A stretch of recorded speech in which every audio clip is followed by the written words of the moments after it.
斩杀逆贼。待运。杀！快快快！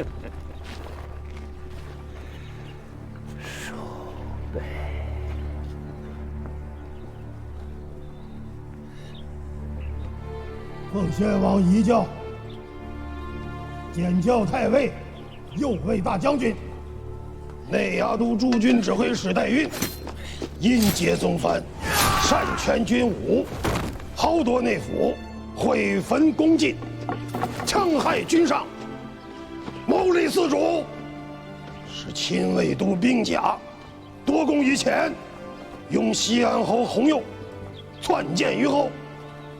罪犯大逆，特加显露，夷三族。吴越国王天下兵马大元帅教。天福6年8月廿4乙亥，吾承祖宗之宏烈，勤劳邦国，夜夜精精，克求致之。奈何两要立天，不能讨亏仄之术。40成岁，无异于代谢之期。经书不可以久旷，庶情不可以法统。唯义是守，为敬为和，克民克宽，斥去其邪，亲任人人。太傅，两军节度副使洪佐聪锐勇毅，恪尽公人，故令判佐奉印，全摄两军留后，伏请圣心复查。靖节黄月，庙堂礼制，东南府县蒙利军民，积息一隅，茂哉靖哉，主者施行。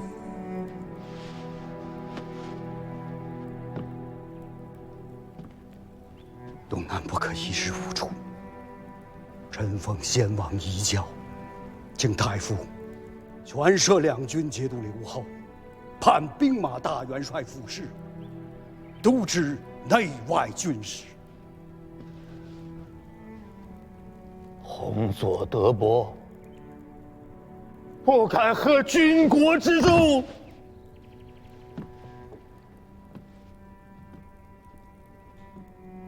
郎君此言差矣。先王与东南两军12州托付于郎君，郎君乃先王嫡脉，于此家国转承之际，其可妄自菲薄，上为先王一命，下负100万军民吗？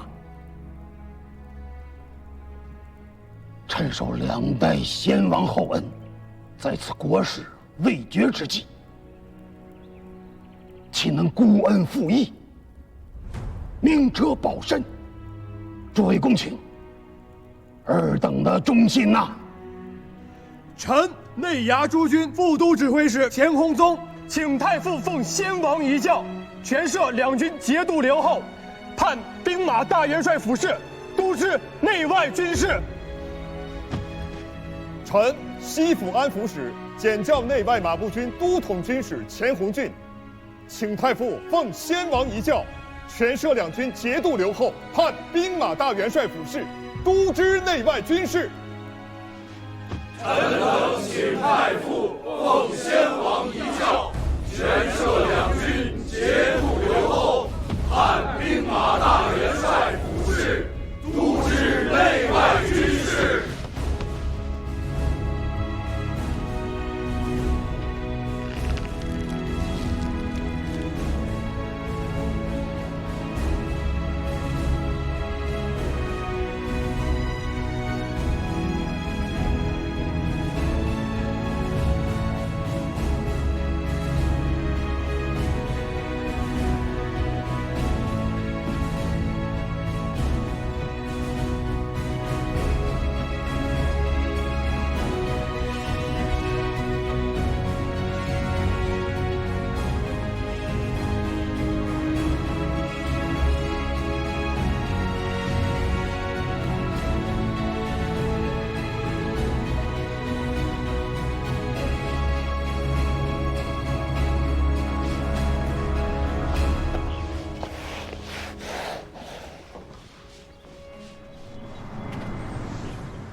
金主继位，功臣堂大朝没叫你去？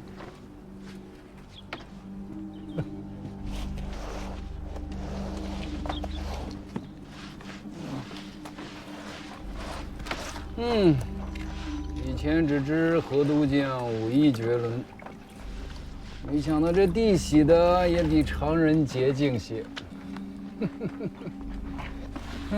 飞鸟尽，良弓藏。哎呀，严重了，末将不过是……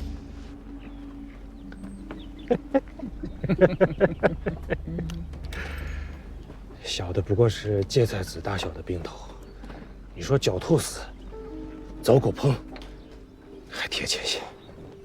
那我来问你，他可是狡兔吗？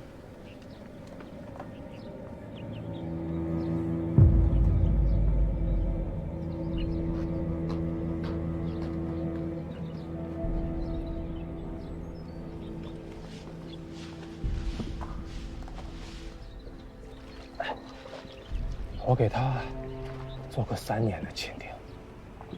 当年东周大战，挑棒搏杀，火箭点燃了船帆，桅杆砸倒下来。若不是他将我一脚踹下水去，我坟头的树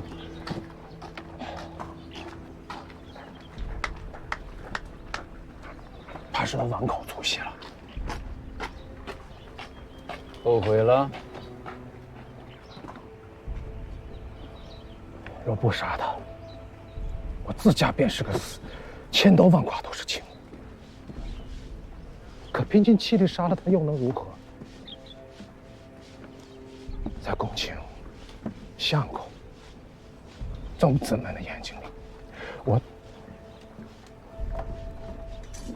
我不过就是个被主作孽的家奴。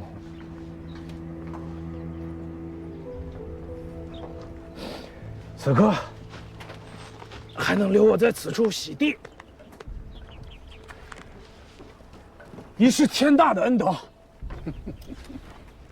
如何还敢想素卫正殿大朝那样的美差？你可知他为何会死？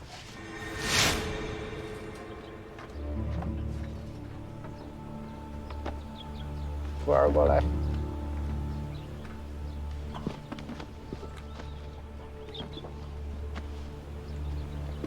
因为他小看了你这个芥菜粒儿大小的病头。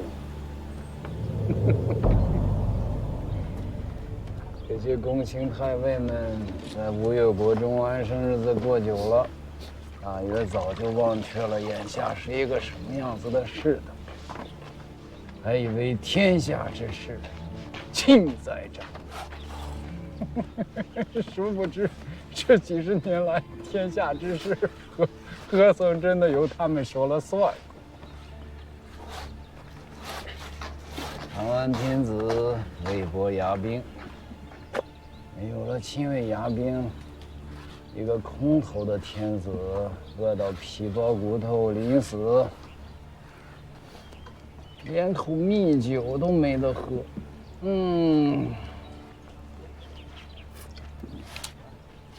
可怜哦。检校太尉，右卫大将军，内衙诸军都指挥使代运，因劫宗藩，豪夺内府，毁坟攻进，戕害军上，使亲卫都兵甲夺功于前，拥西安侯洪佑篡建于后，罪犯大逆，特加显露，夷三族。西安侯钱洪佑心存险诈，志有不群，因劫内军，着即交械兵权，符印，罢衢州刺史，褫夺西安侯爵禄，下狱使台狱，布告天下，贤使闻之。拿下！且慢！九郎君，你要做什么？大表哥，你说这是父王遗教，可有证据？教命上有先王玺印。九郎君，你还要什么证据？既是教命，为何没有诸位丞相、大参们的签押附属？更何况父王教命一向是由通儒院袁学士手书，何似这教命反倒不是袁学士笔记？九郎君不要胡闹，这是军国大事，你一个弱冠童子懂得什么？大表哥此言差矣。你手持黄卷，口含天宪，要夺西安侯的兵权、差遣，还有爵位，还要拿他下狱。教命之上，既不见通儒院学士笔记，又不见诸位丞相大臣们的签押附属，焉知不是你等合谋害死了先王和相公们，矫诏夺军，却又来害我三哥？不用跟他聒噪，只管拿下就是。此人是山岳氏东主，南唐细作，为何却在此处？你所宣读教命，到底是父王的意思，还是敌国细作的意思？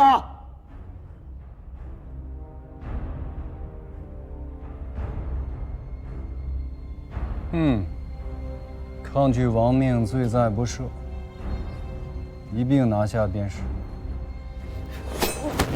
是，将九郎君与钱弘佑一并拿下。都不要走，都不要走！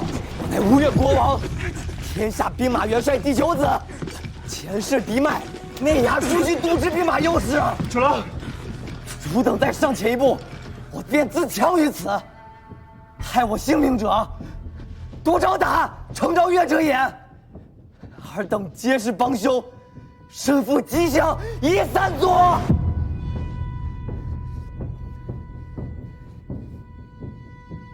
九郎不肯奉教，持刃抗命，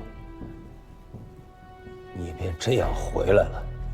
九郎君乃宗室至亲，末将不敢擅传。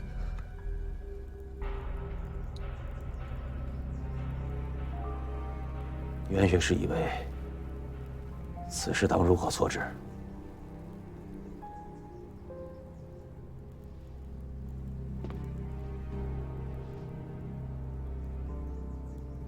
三郎君、九郎君皆宗子也，此乃留后家事，不当论外臣。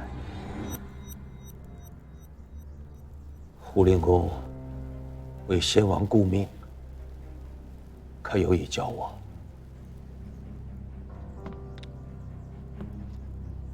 昨夜李辰院大火，先王洪氏便其昼夜，敌我难辨，老夫不得已诛杀代孕，非常之事，情非得已，不得为成平之法，留后不得不查。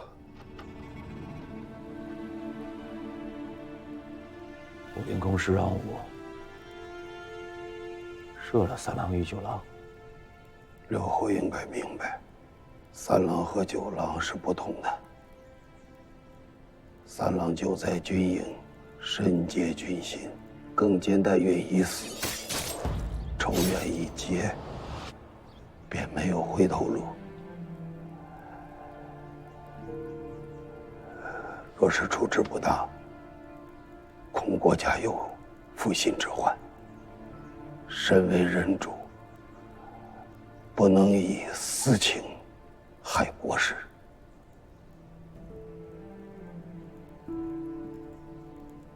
处事要果断勇决，万不可纵，妇人之仁。让大郎兄去射三郎。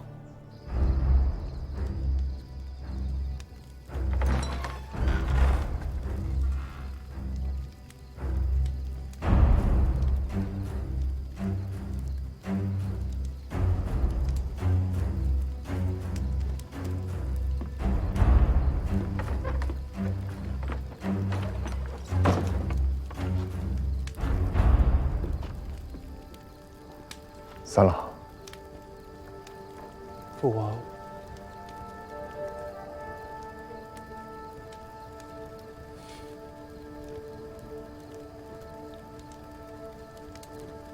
九郎困倦的厉害，在里面睡着了。九郎无事，那就好。我要惊扰他。既然如此，我们去哪儿？御史台还是刑部？内衙杜鹃署。还好，不是要我此刻就自刎，要保吗？你看聪明，自是不用。走吧。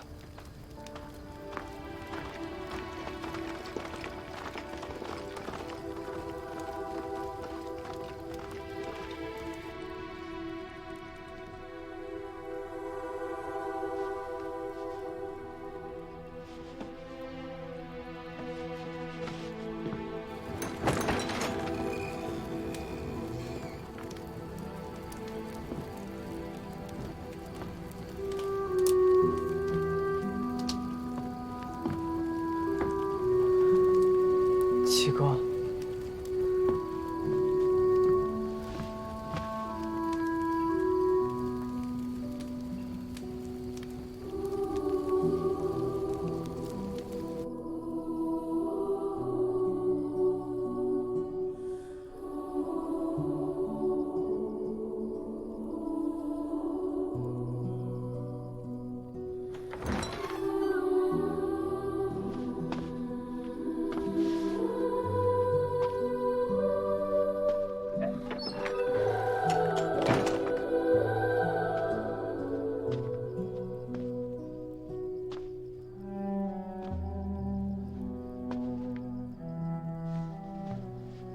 到底错在何处？想明白了没有？六哥当了大王了，便没了兄弟了。谁若是这时候还念叨着兄弟二字，那便是弥天大罪，该千刀万剐呢。昨日夜里，你在何处？六哥是今日当上的大王，昨日夜里须还不是大王。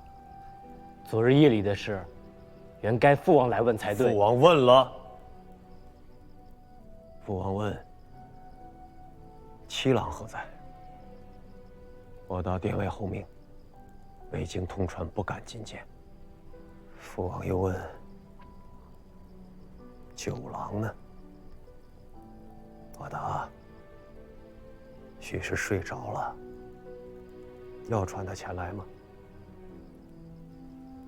父王说：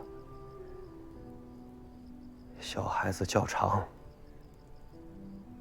九郎素来好动贪玩，许是白日间闹得倦了，让他睡着吧。你为何要骗父王？我明明不在。我问你自己。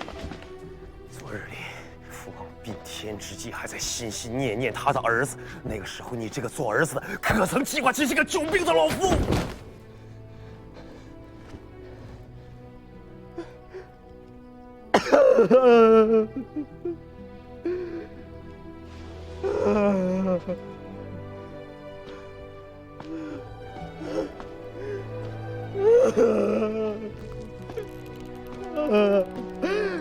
阿爹，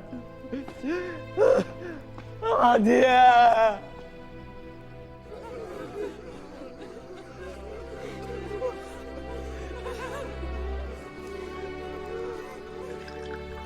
这里毕竟是关押获罪宗室子弟的地方，相较于刑部而言，已经好很多了。九郎无事吧？被罚在奉贤殿跪了半日，如此而已。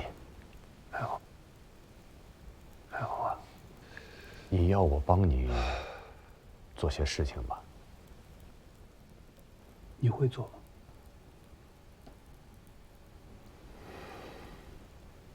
吗？大郎兄，连你也不肯救三哥吗？九郎，你的诗书虽说不算出色，可论及九章算筹，多少年的老账子也要甘拜下风。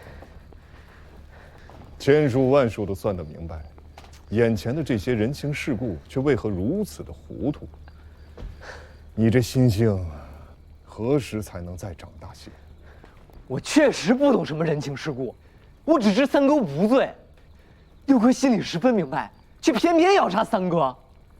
大郎兄心里更是明白，却还是亲自拿了三哥去向六哥表功。满朝文武公卿，人人都明白三哥其实无罪，只因兵权，遭了六哥的忌，这才身陷囹圄，却无一人敢出一言来救三哥性命。若是这便是人情世故，若是这便是长大了，我宁愿一辈子都不要长大，不要懂这些所谓的人情世故。郑郎君，使君不是不肯救西安侯，而是不能救。郎君自家也说了，西安侯的罪不在于他做了什么，而在于他手中握着弓箭都和乐骑都的兵权。若说这便是罪，前世宗子里罪过最大的不是西安侯。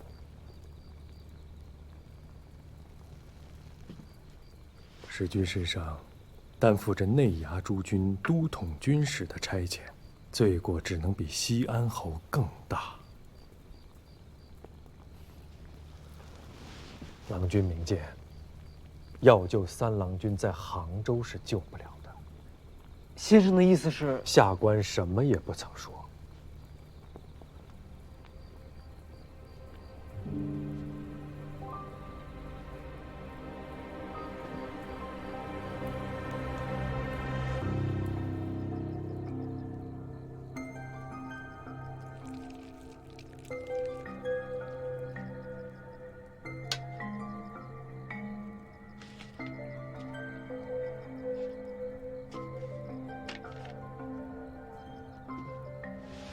这一趟差事十分紧要，容不得半点差池。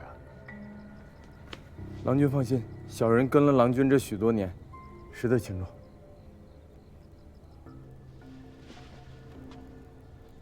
此去汴梁，一来是奉表告哀，二来是体看风俗，三来是礼敬重臣，尤其是封令公处，须得当面拜会，待吾之意。臣谨遵君命。水秀公即为使臣，按常例，当加大元帅府判官。自当如此，自当如此。臣敬献留后。